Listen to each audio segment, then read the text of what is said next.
if concrete and sleeping outside and all the elements and everything is enough, there's a sense of like, that's all I deserve. That's all I need.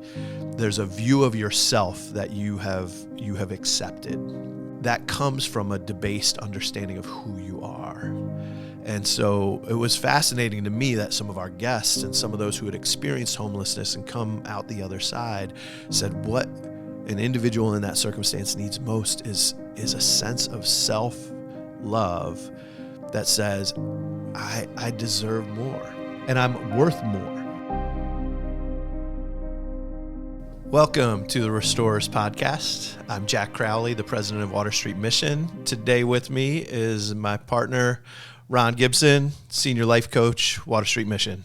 Thank you, Jack, for having me. It's always good to have you here, Ron. All right. Enjoy our conversations as we try to give a better understanding of what Water Street's all about. That's right. What our guests are going through, some of their experiences. And today we're going to address a question that we often hear. This is one, I think, especially people who kind of are seeing the persistence and maybe the growing numbers of people on the street, and just wondering, like, man, like, why aren't they going to a shelter? Why aren't they going out? And there's some practical reasons why. Right. Often, I mean, to be honest, we do not have enough shelter beds in our community for every single person who's on the street. That's right. But there are times where there are open beds and people aren't coming into shelters as well. And so that question's out there, like, do people want to live on the street? I've had that question posed to me many times, but rather than us answering it, Right. we asked our guests to answer that.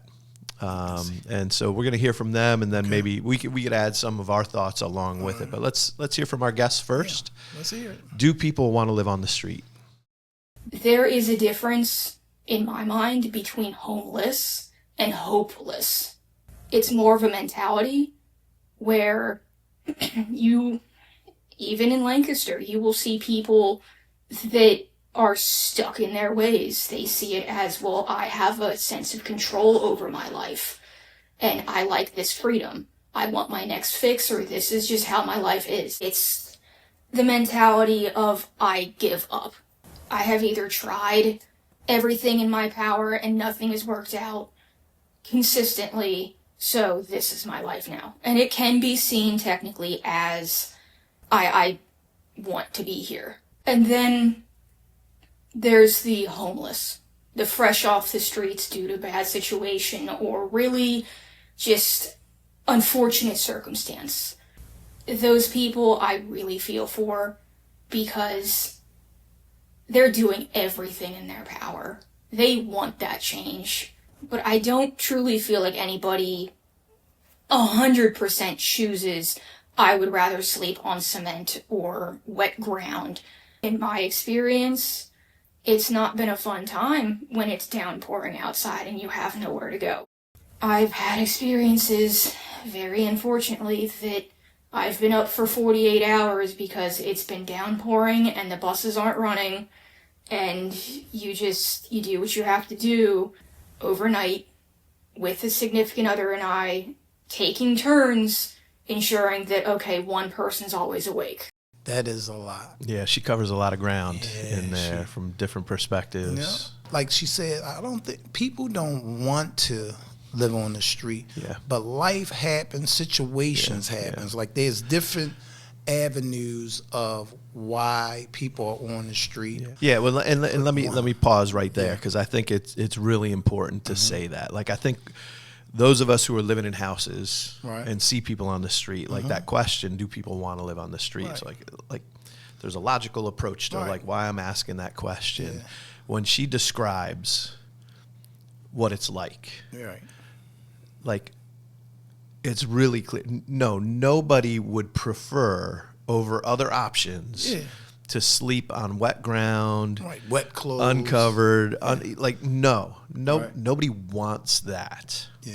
She describes a couple different scenarios of, where, you've reached this, one, the overwhelmingness of just becoming homeless. Right. And like everything has gone wrong, and like you just trying to figure it out. She say you got to do what you got to do. Yeah. And so there's the necessity, and then there's those who've been out there for a while, and there's like you get to a point of like you're done trying. Yeah, like you've tried. And you get comfortable not trying. Yeah. And that's what a lot of people do. Because the other solution is way harder. That's right. Way and then harder. Some people, like she said, they want out of it. They just don't know how. Yeah. And then the pride, I mean, like the list goes on and on of the walls that come up for people who are homeless to turn away help. Sure. They get so complacent. Pride, shame, That's like two ends sides of the same coin, but both of those can get in the way of taking that next step. I talk to homeless people every day. I'm not going to say homeless people, people who need a place to stay. I dislike the word homeless. I'm going to put that out there. It's a label, and that's not their identity. That's right. That's not their identity. And I talk to a lot of them, and do you know a lot of them have people in their lives that want to help them, but they don't want to live under their well, and that was one of the things she touched on, right? She said, like, there's a degree of like freedom, right? There it is, like an unwillingness to give up freedom. And Pastor Jeff and I actually were talking yesterday for a while about a couple situations, couple people, but he was describing a guy that he's gotten to know through the years who would never, he'll never come into Water Street. He won't. He will occasionally go into Clay Street when it's really, really bad, or into a Code Blue shelter when it's really bad. But he just doesn't want anything to do with long-term help at one of the and we were talking about this, the perceived pain of change, when that outweighs the pain that you're experiencing right now. Right. And this could take us on a rabbit trail, and I don't want to go there because I think it's a different conversation. But this gentleman who's on the street and stays on the street, refuses to come in and get connected with us or others, said it's too easy to be homeless. The pain isn't enough. The pain is enough. And look, and say here in Lancaster, I'm just putting it out there, he will never go hungry here. So he's like, I got a meal every day. And then the freedom part. The freedom that comes with that. It's and too much to live in somewhere and you got structure. And the answer to that isn't let's stop helping the homeless. No, that's those who are experiencing it. Let's stop providing food for people who are hungry. We ain't that's not the answer to that. That's not it. But I think there's a recognition, like there is a degree to which like that can kind of create this scenario where it feels like the pain of change is worse than the pain I'm experiencing today. The reality is no. And there are moments, and that's what those moments are, when people say, I gotta get help, and I gotta come in, and I need, and you start to take those steps, and we hear that story from our guests all the time of like, I finally got to that place where I realized the only way it was going to change. And then they come across people who want to help them, like sincerely. See, it's a lot of like I said, the barriers, the walls. Like she said, they want help, but they've been so discouraged or treated wrong by people who wear masks to help and have a different agenda. So it's like a lot of avenues that... When you put yourself out there and you've been burned before, like, why would I try it again? There's a learned... The psychological term is learned helplessness, right? I studied that in college. I did research on that with one of my professors, and it's powerful how quickly learned helplessness can kind of capture our minds and put up these very, very real barriers that we won't even try anymore. Be done. And it's amazing how powerful those negative experiences can be. And so I've heard that from our guests before too. Like, I'm never going into a shelter because I went into these two shelters and it was horrible. And I'm like, come visit and see. Like, they're not all like that. We had a guy here a long time ago. He was homeless. He was from another state during this time. We was letting people from other states. He was homeless for over 10 years. And he told me and another life coach, right? We was like, man, well, come on and eat. And he said, I don't want to eat and stretch my stomach because I know I'm going to go back out there and be homeless again. And I'll be hungry. That was that blew my mind that he's in that mindset that he didn't want to eat too much and get used to. That was like a shocker to me, man. For somebody to say something like that, Final thought on this clip. It's really important that our listeners, pay attention to what she's describing. That's right. The fear, just the challenge of like, man, like finding shelter. It was raining last night. Yeah. Right. And it was, I had to take my dog out, and I was like, man, I don't want to be out here. Like, come on. Like, nobody wants to do that. And then when you have no other choice, you have no other choice. There's nowhere else to go. That idea of like, and as it's starting, I'm going to be up for the next 48 hours. There's no way I'm getting sleep through this. Yeah. And just, it's the pain itself, and then it's the anticipation of the pain, and just that cycle can just, it can really break you down to the point where you don't, that hopeless mindset that she talked about. But we know there's hope. Yeah, most definitely. We know there's hope. Let's listen to another one of our guests. Let's go. Because there's freedom. They don't have to be doing what we doing. Like they want alcohol, drugs. They don't want to stop that. So you ask them, and they be like, oh my God, I'm not going there. I prefer to be in the street. I said, listen, I prefer to be in a bed, shower, eat 3 times, better than the street. You don't know where you're going to get. You don't know where you're going to see. Yeah. So, she don't want to be on the street. Right. And she know that there's help for her. Yeah. And you can tell she's an encourager, because she's talking to people like, hey, we can go, you can go in. They don't want to, don't want to. Yeah. And the question, yes, to me, and I was homeless before, I had a second where it's like, wow, I don't have to pay rent. I don't have to be told when to up and move. I don't have to, I can eat when I want to. But you know what it led to, Jack? A lot of unlawful activity.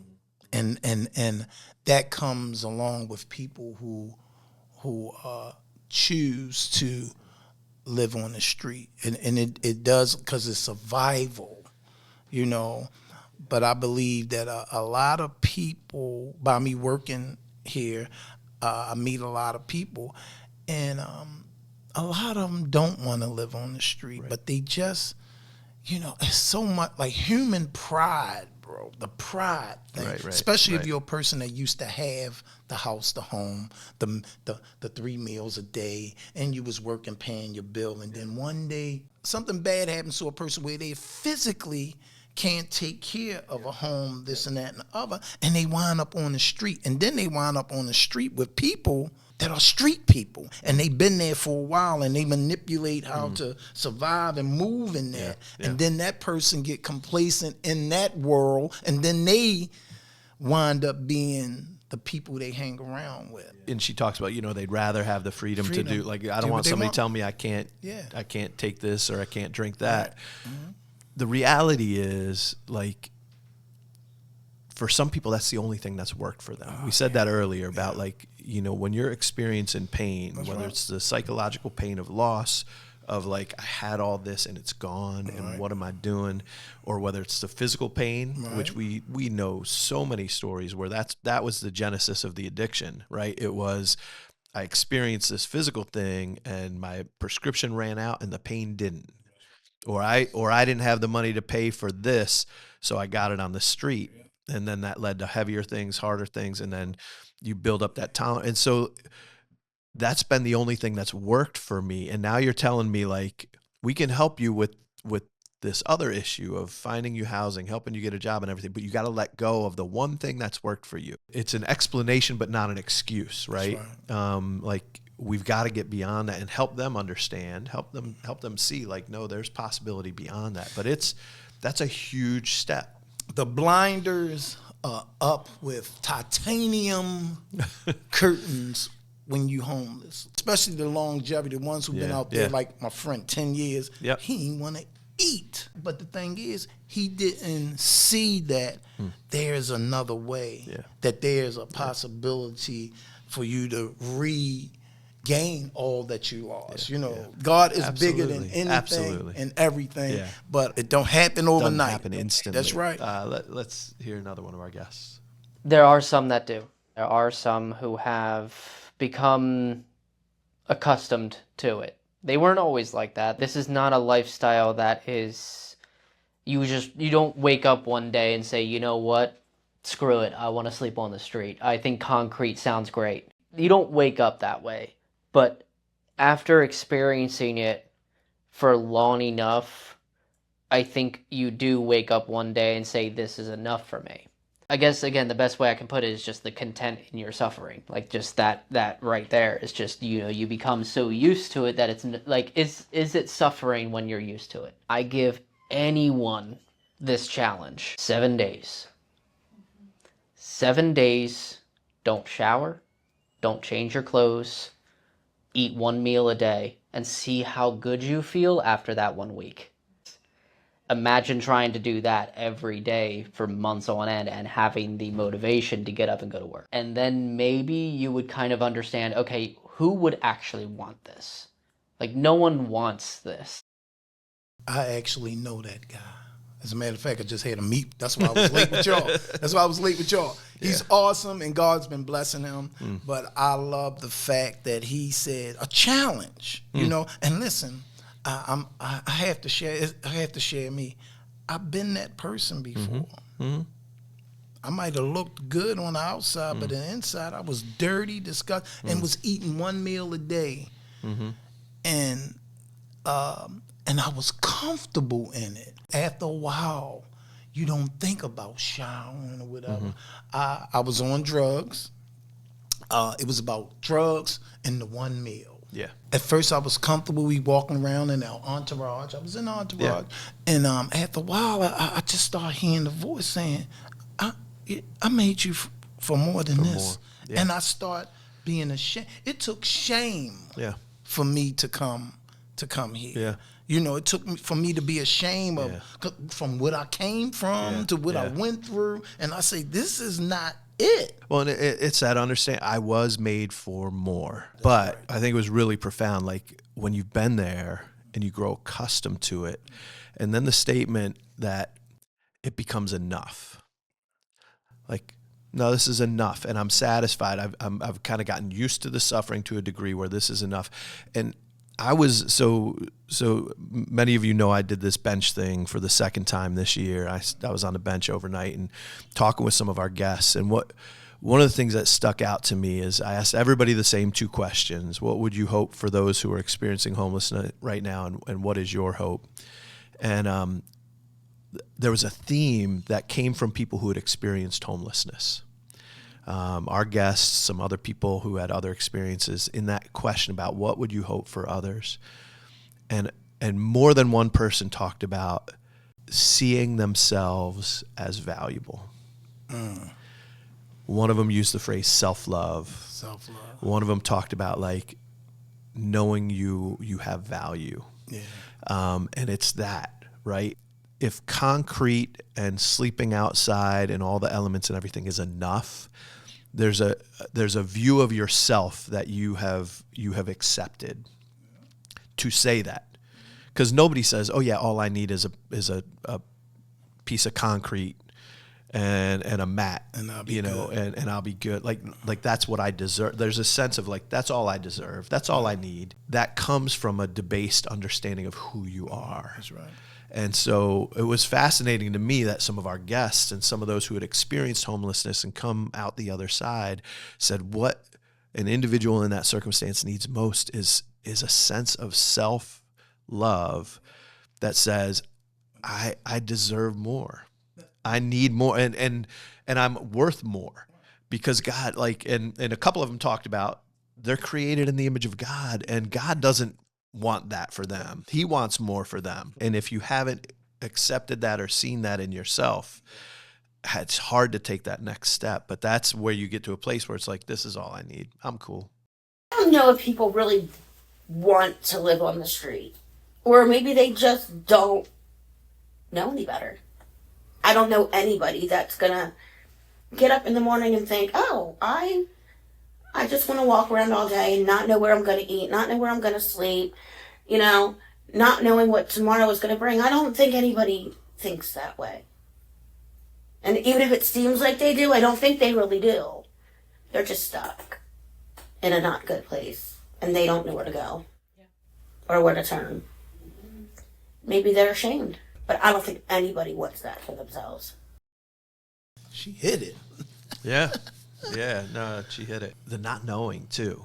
Like, just especially, like somebody earlier talked about those who've been on the street for a while, but those who've just, like, landed in that circumstance and how hard it is to figure out what those next steps are. What do I do? Like, because you don't prep for that when you're in college. You don't prep for that when you graduate high school and you get your first job and you're landing your first house. Nobody sits you down and say, hey, if everything goes wrong and you become homeless, This is what you here's do. what you do. Like, where's the prep for that? So you're learning it. And I know that's one of the things I've learned from our local homeless advocacy board, right? You know, our friends Dave, there's 2 Daves on that, and some others who are people who have recently been homeless, a couple who are homeless, who have worked together to say, what can we do? One of the things is just helping them figure out where can they get help. So they've created these cards that are just like, here's where the meals are, here's where the shelters are, here's where the friendly churches are that will actually, you know, come alongside. Here's where the agencies are. And so they've got a map with all these dots on it that say, here's where you can get help. Because when you first land on the street, how would anybody know if they haven't worked in this arena? That's right. How would they know? we have those papers like for people that come to show meals and all that. Yeah. But that first day of homelessness, like there's no avenues to no shelter, no food. You don't know. But a lot of times people wind up the first day it's like they have all they used to have, but it slowly withers away. Right. And then all of a sudden you're looking around like, where do I go? Who do I see? What do I do? Yeah. You know. But one thing I know about the people of the streets, besides the bad, Right. they are some very loving and caring. Well, and we've talked about that before too, like the generosity of those who have so little, but when they get something, how much they want to have. And that's the heartbeat of, like, they create community. That's right. I mean, there are people out who are looking to take advantage, but there are people on the street who are like, man, you're new to this. Let me show you. Let me help you find a way. Here's where you can get meals. Here's where you can get help. Pastor Mandy, she's awesome. You can talk to her. The outreach workers, here's who you can talk to. All right, let's listen to one more. I was incredibly impressed with people's resilience, their spirit. They gave me the kind of insight and strength and a family connection that, you know, sometimes we don't even get from the people that say they know us and they love us the most, because they can't really relate because they haven't experienced it. And I'll admit it's been difficult to see people not do as well at times, but we're still all connected together, that if you really get down and look at it on a basic level, we don't want to be homeless. I mean, we're still in, you know, community with each other, but there's still that desire, like, you know, as the Bible says, you know, God created us to be in relationships, to be in community. So back to our question of, do people want to live on the street? When everything's fallen apart, and then you found that community and you found that place where you are supporting each other in the hardest moment in your life. Yeah. And then the idea of, like, taking a step away from them. There's people who feel guilt and shame over that too. Yeah, and I've seen that and I've heard that. Been there, done that. And where, like, they take that step and then they see their friends not moving forward and they like sabotage themselves to go back. Yeah, I've seen the self-sabotage. But I've seen that, you know, recently here, you know, you see it, well, not just recently, I've been seeing it for years. Yeah. You'll see 2 guys, they Starsky and Hutch, you know what I mean? Yeah. And one of them decide, like, man, I'm tired of, as our friends say, sleeping on the concrete, wet clothes. I'm sick and tired of being sick and tired. Yeah, I'm going in to get some help. Won't you come with me? And I seen a friend, oh, you crazy. You know, I wouldn't go there. Yeah. But then that person, I've seen this one come in here, change their whole perspective on life, successfully got a good job, got their own place, and went around and regroup with that friend and push them up Nice. to get help, Nice. and then that Yeah. person succeed. I'll give you the names later. Yeah. And they I mean, successfully that's the dream, done right? but he didn't forget. That's the Yeah. thing, the relationship. Like I got Yeah. friends, man. Jack, you know, I've been here a long time, messing around long. I had friends that was in the program with me that left. They came back, and now I'm a staff member. And it just like it saddens me a little bit. Yeah. But they back and Yeah, they working. That's yeah. where I look at like you ain't They just still got a ain't give up. chance. But a lot of people, Yeah. when I see them come back, I open my arms, hey, welcome back, So like I don't see them. You know, like so I'm going to throw in a sports analogy because I'm a sports guy, right? You ever play baseball? I love baseball. I love baseball. When you first tried to hit a curveball, how embarrassing did your swing look? Well, I stepped into it and smacked the home run. Say- That's oh, just yeah, the I'm story. sure. First try. Everybody does that on the first try. No. It was the most embarrassing and difficult It's- swing I ever had to do in my life. I was like, I had a season where I was horrible. Like I'd Right. been an all-star when I was a little leaguer because everybody's throwing fastballs. I could hit anything. Then Right. we get to 12-year-old and kids learn curveballs, and I couldn't hit them. I struck out like crazy. And so when you're teaching somebody a new skill, like you're gonna fail, you're gonna struggle, right. you're gonna have a hard time. Some people pick it up quick. Right. There were kids on my team that like, all right, 3, 4, 5 times they face it, they figure it out. Right. For others, it takes weeks and months, and right. sometimes the best they can do is hit a ground, fight it off as a Right. foul ball, and wait for the That's fastball right. again. And we accept that. Yeah. That people have different abilities to take on something new at a faster rate. I gotta interrupt you with that before I forget this one.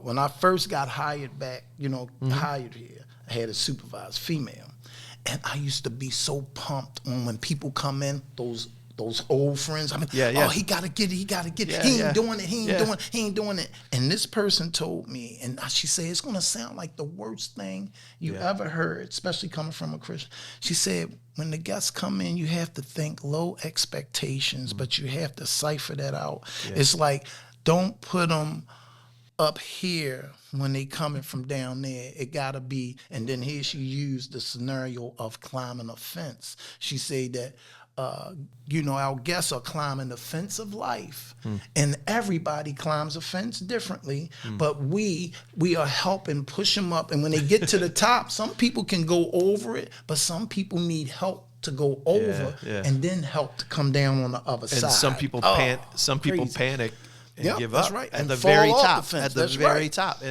And so it's different for everybody. Yeah, different. So going That's back what to that, it's like some are going to get it quicker than others. Some are going to fail, and then finally it clicks. And in those moments, that's where it's like, okay, we're seeing something. And I think having hope in the midst of that, because setting low expectations, sometimes that's just about us, right? Right, yeah. We want to hope as we want high the as hope as possible, high. but to keep from getting destroyed by the hard circumstances, we keep our expectations low, but we keep walking with people. That's right. That's what we do. As we wrap up this, we've heard from a number of our guests. I mean, the straight answer, do people want to live on the street? No. Nobody does. Nobody. Have people gotten to a place where they accept that as enough? Yes. Yeah. And that's, our heartbeat, our prayer, our hope, and why we're here is that we want people to see that they are worthy of more. That's right. They're God valuable. God created them for more than that. That's right. And we want them to see that, because that's what it takes to take that first step. Yeah. But it doesn't happen easily. That's right. And for some people, it takes a lot longer than others. But nobody wants to live on the street. Nobody grew up wanting to live on the street. Are there circumstances that are saying, this is all I can take for now, this is all I want for now? Yes. Yeah. How do we break through that? That's a whole nother conversation. whole nother one, yeah. Ron, thank you so much for being a part of this Thank you, conversation. man. Thank you for listening. So glad you chose to listen to the Restorers podcast. Have a wonderful day.